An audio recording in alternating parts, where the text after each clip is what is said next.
and welcome to another evening of frank conversation here on Hard Copy, coming to you from our studios in Abuja. I'm Maupe Ogun Yusuf. On the 13th of January this year, history was made as Lagos State got its very first female speaker, the Right Honorable Mojisola Meranda. Previously Deputy Speaker, Ms. Meranda was elected by her colleagues in circumstances that some have described as a coup of sorts after erstwhile Speaker Honorable Mudashiru Obasa was impeached and voted out of office. His offenses include, but are not limited to, alleged corruption and official high-handedness. Before his removal, Mr. Obasa had served as Speaker for 2 tenures and was almost halfway through the 3rd before his colleagues decided they had had enough. For watchers of the politics of Lagos, they see a realignment of sides and forces ahead of political calculations for 2027. Could that be the reason? Or could Honorable Obasa really have bitten more than he could chew? On Hard Copy tonight, I speak with a multiple-term commissioner from Lagos State. Well, he's been commissioner since 1999. He's a lawyer, a senior advocate of Nigeria, a scholar and politician. Dr. Muiz Banire has served as a legal advisor of the All Progressives Congress and is no stranger to the politics of Lagos. Dr. Banire, thank you so much for joining us on Hard Copy. My pleasure. Well, interestingly, and Happy New Year. Well, indeed, Happy New Year. The year seems to be happening really, really fast. And I don't know if for a number of people, you know, they say, well, they saw what happened in Lagos State as something that is no surprise. Is that the same thing for you? Well, it's no surprise as far as I'm concerned. Like somebody rightly said, that is overdue. And I believe so too. What were some of the things that you saw that made you think that this removal was long overdue? Well, one of the things that you find out is that where you find that your colleagues within the House of Assembly themselves are so overtly and terribly submissive to the level of slavery, or if you like, call it servitude. You start wondering what is going on. Reality, no doubt, is good, but not to the extent that people are unable to reason again. I've seen that in most of the members of the House of Assembly in several public functions. But beyond that, is the arrogance in the way and manner that the SY Speaker was conducting himself. For example, the party will take a position, the governor might take a position, and if that position is not in alignment with his opposition, he will insist on his own. I've seen a situation where even some members of the House during the last tenure were even barred from coming to the House of Assembly. Their offices were locked. Those are things that borders on high-handedness, and certainly will have a consequence. There is also the aspect of which the members said themselves of financial misconduct, as well as other gross misconduct generally in the administration of the House of Assembly. So, but I personally believe that since beyond the issue of the budget and the delay of the government, is the aspect relating to the position of the states vis-a-vis the conduct of local government election. He has taken a position much more contrary to that of his political party as well as that of his governor. And by the time you're having that kind of conflict that borders on the irreconcilability, something must give way. So from that moment, I've been suspecting that something must happen, and it has happened. So clearly, this was not exactly coming from members of the House of Assembly. Well, honestly speaking, that is my view. I share that perception too. If you want me to go further, I tell you that in the first instance, the leadership of the House in Lagos, I don't know elsewhere, are usually predetermined by the leadership in the state. It's not the choice, really. It's not within the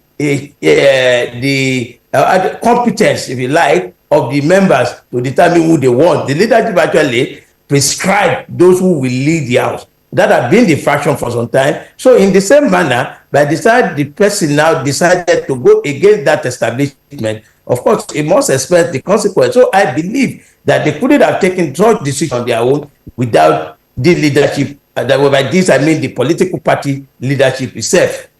That's my view. That's a very interesting scenario in Lagos State, because I mean, as people know, in other states of the Federal Republic, the argument usually is that, you know, members of the House of Assembly are usually quite loyal to the governor of the state.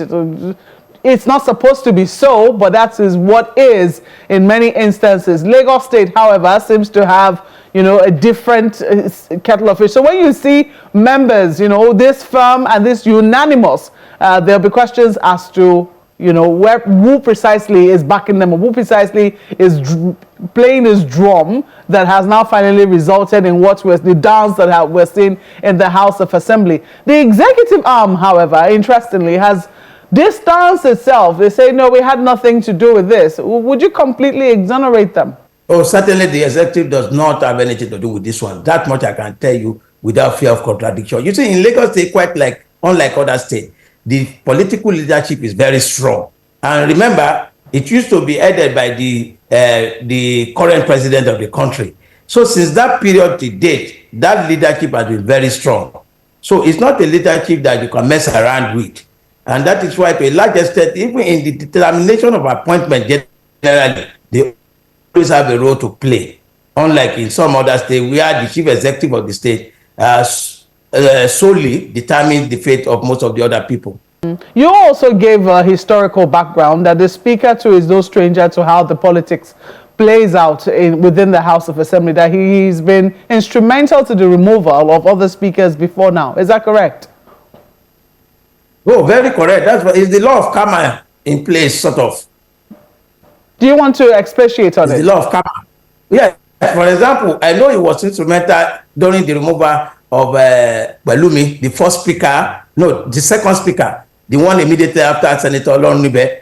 He was instrumental to the removal before Honorable Kuforiji came in as the Speaker of Lagos State. By the time they were removing Honorable Fumita Joshua as the Deputy Speaker, he was very active there. In all those situations too, one allegation or the other was stated, but of course not proven, nor were those people subjected to any fair hearing. So the point I'm making is that if it could be part of that package and never evade those people the opportunity of defending themselves before their removal, he had no reason to complain. Even morally now, he cannot complain.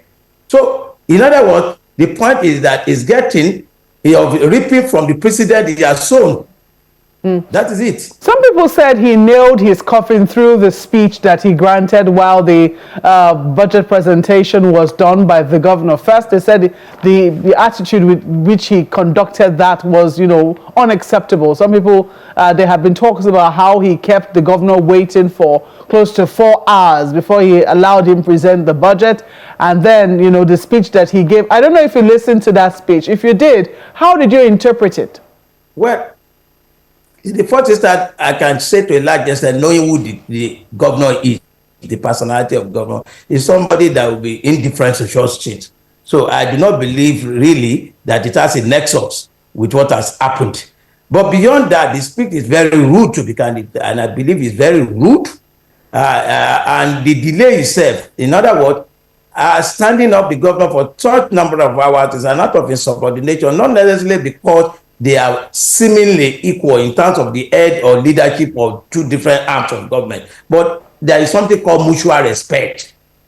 There's more something, once you breach that rule or that threshold, then there's a problem. But like I said before, that probably added to what has happened. But before then, there have been so many things on ground that was sufficient to warrant his removal.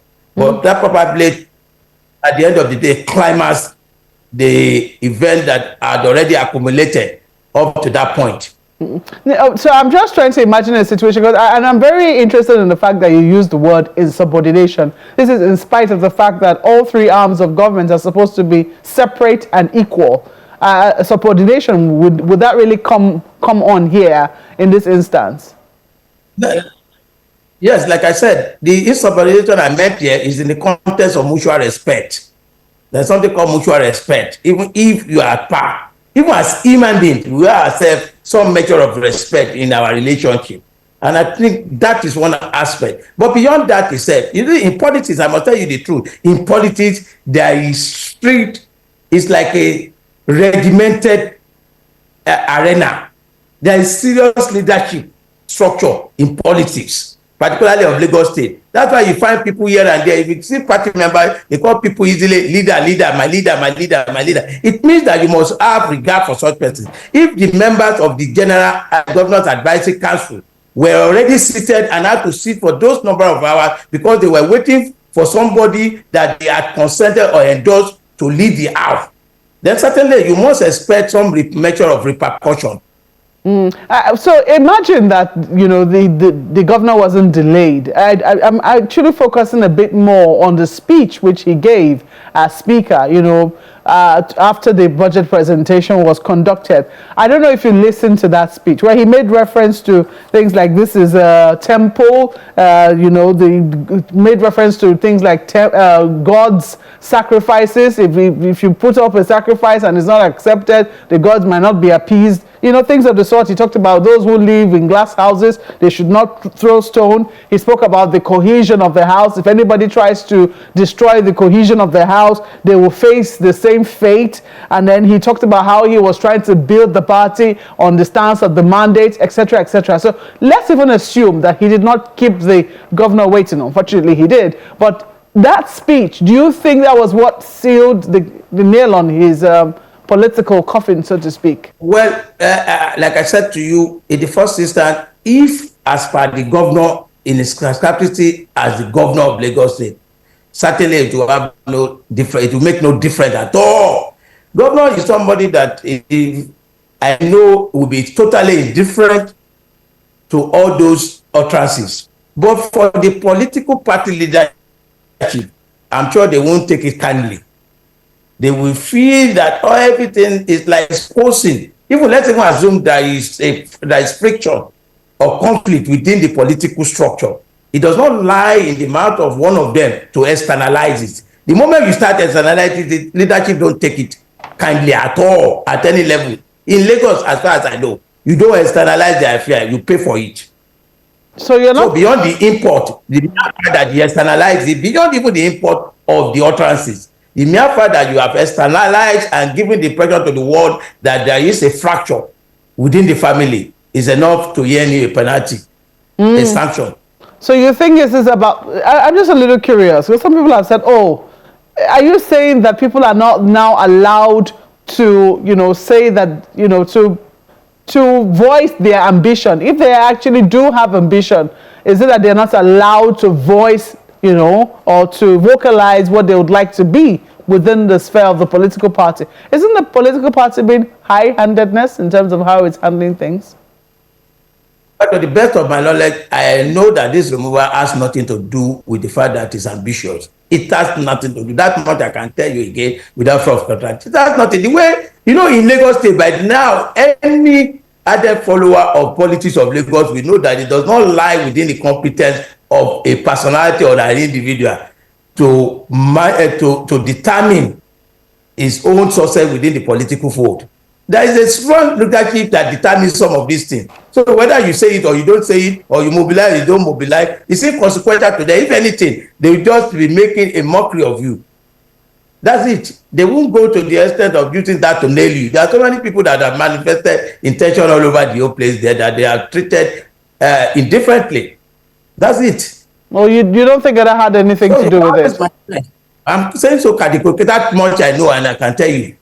But it has nothing to do with his ambition.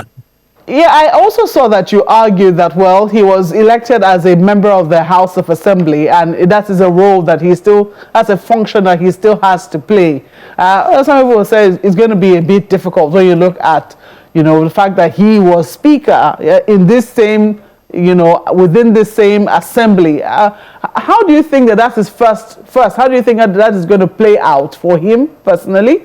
And then secondly, how do you also see this playing for realignment? Do you see any realignment? Let me not just assume that you are seeing one already. Do you see any realignment of forces here? Because these same members, who removed him had been following him. You also said that they had been following him almost slavishly, as it were. So do you see, where exactly does their allegiance lie now?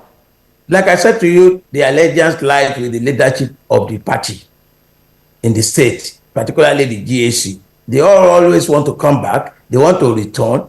And for them to return, it's not so much of your popularity within your political fold in the local government or in your constituency. It's much of what the leadership consider to say that this person is fit and proper to be our nominee. Period. Do you see a problem with the GAC, though? Do you think that it could also be a major disadvantage for Lagos, for the politics in Lagos? Well, on a personal note, I suspect, and I want to believe so. I suspect and I want to believe so, that it could be a problem. And the reason why it could be a problem is that if they do not exercise their own mandate, or let me put it crudely, if they do not exercise their power objectively, then they could have a backlash. And what kind of backlash am I talking about? For example, let's say there is a popular candidate in a particular constituency, very eligible to contest, and maybe the GAC in his own wisdom decided to deny such a candidate, and the candidate moved to another party. You can imagine what the consequence would be. So that could negatively impact the party. So in the exercise of whatever power that they have, then they must be cautious and they must be careful, particularly bearing in mind that the GAC itself is not a constitutionally recognized body within the political structure. In other words, I mean the APC, sorry, within the APC constitution, there is no such a body like GAC there. The GAC is an initiative of the former governor and current president while he was the governor of Lagos State, just to put together some political heavyweight to assist him in taking decisions, particularly political decisions. And that is what has multiplied to what it is today. Would you say the president, who is also the leader, interestingly, I don't know whether he still keeps that role now, who's been the leader of the APC for many years, do you think he had any influence in this, considering the fact that Lagos is his home state? Well, from the grapevine and from my experience in Lagos State politics, I'm not too sure that he actually had a hand in this one. But the truth of the matter is that once such event happens, he hardly intervenes to upstage it. It will be different to it that, well, it has occurred. You just have to let it go. I see. Well, I do not know do you see any implications for the calculations for 2027 with this particular incident? Honestly speaking, maybe if any implication, it is that if there is some measure of support that the former speaker had gathered before, it will crumble now, automatically crumble. Beyond that, nothing. Why? Why should it crumble? Because you see, people in politics, people want to keep money and offices. Once you don't have those two, forget. The office was what they were worshiping some of the people that were already around him for the purpose of his ambition. The moment he's no more occupying that office, you see them now, they wither off. It's a very interesting scenario. I am just, waiting to. But for you, what are the political calculations that would influence, the candidacy for the APC come 2027? Well, generally speaking, or specifically? Specifically to the APC. No, what I mean is that, do you mean in terms of general parameters? Yes, general parameters. Okay, if it's general parameters, for example, religion will play a role, constituency or senatorial district will play a role. For example, some people will feel that Lagos Island, for example, has produced the governor several times. The East has produced, West has not produced. Even within the West itself, maybe Ikorodu has produced, Ikeja has not, or Badagry. Those are the issues that will come up in addition. But the most important thing is that, in my very strong view, the disposition of the president, frankly speaking, will play a major role. But considering the results from the last elections and how the APC lost the state in the presidential elections to the Labour Party, what implications do you see the results of that election having on whatever calculations will happen for 2027? Well, ordinarily, if Labour Party, for example, possibly are consolidated on that game, probably it could have been a major threat. But from my observation and experience, I'm not too sure that that has been built upon at all. Rather, there is sort of disintegration within that fold. So that automatically will strengthen the ruling party in the state. And again, the ruling party, to learning from experience, are beginning to put their hands together, doing some other basic things that they failed to do during the last election. And I think that is what is happening now. Well, they say politics is always divisive. Would you say that Lagos has healed sufficiently from the, the repercussions of the last general elections? No, I don't understand whether they have the Lagos State as a party, Lagos State government, or which one of them? No, Lagos State as a whole. I mean, Lagos State, not talking about parties now. People were divided, yes, along party lines. People were divided more dangerously along ethnic lines. Some people felt very, very threatened within, during the last elections. Ethnic groups, came under threat, as a matter of fact, during the last elections. And I'm sure some of them will still be a little apprehensive whenever it is that the political season will approach. Would you say that, there's been sufficient lessons learned from the last elections to avoid them, to avoid those pitfalls ahead of 2027? Well, I'm not too sure that we've been able to bridge that gap. I know that the governor has tried. He has been able to be integrating and incorporating particularly a particular ethnic tendency. I give you an example. The former commissioner for economic planning and budget, who happened to be from the Southeast and was renominated into the cabinet, but rejected by the House of Assembly. You realize that the governor, in order to assuage the feeling of the people there, had to bring him on board as the deputy chief of staff currently. That is part of the step that he has taken. But that does not completely annihilate the fact that that division is still there, but not as wide as it was before. And I cannot pretend that we will not witness it again, but on a lower magnitude this time around. Well, we will look forward to, a total eradication of those sort of, divisions ahead of our politics. But one of the things that has come out that has been very positive about this is the fact that a female speaker has now been elected in Lagos. Lagos now has its first female speaker. What has taken it so long? With due respect, I would say it's male chauvinism. That is it. Nothing beyond that. It's male chauvinism. Nothing. They've had several competent, eligible female honorable members in the past who could have led the house, but for gender reasons, we have not had it in the past. In fact, you can see that even this particular one, I would say, is accidental. It was not as if it was pre-planned from inception to say, okay, a female honorable member should be or would be the speaker. So I think that is a challenge that do you think that this could... This has a major challenge in her hand as the female speaker. Now, to demonstrate the competence, our own competence and the competence of women generally. In other words, she's an ambassador for the women folk now. If she's able to now navigate in an impressive manner, it will set a good precedent that we can now, as a state, build upon to say, even governorship at the point in time will now have to go to a woman in due course. Yeah, but considering the fact that the GAC is the one that determines a lot of things, do you think that this could spur them to start looking at more female candidates or more female aspirants, as the political evolution continues? I can only hope that that will happen. I cannot beat my chest on that. Because the reality of the matter is that we all know that there is the affirmative action, 35% women.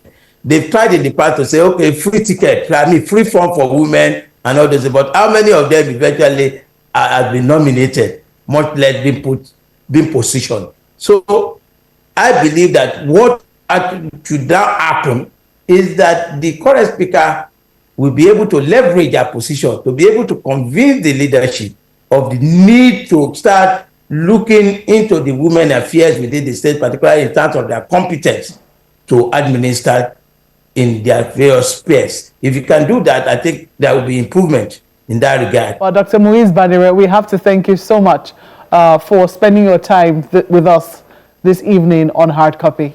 My pleasure always. Thank you for having me. Well, that's the program tonight, but for more on some of our interviews, please log on to our website, channelstv.com, and search for Hard Copy on the programs, or youtube.com/channelsweb. You'll find our interviews under the Hard Copy playlist. Thank you for watching. I'm Maukwe Ogun Yusuf. Cheers and good night.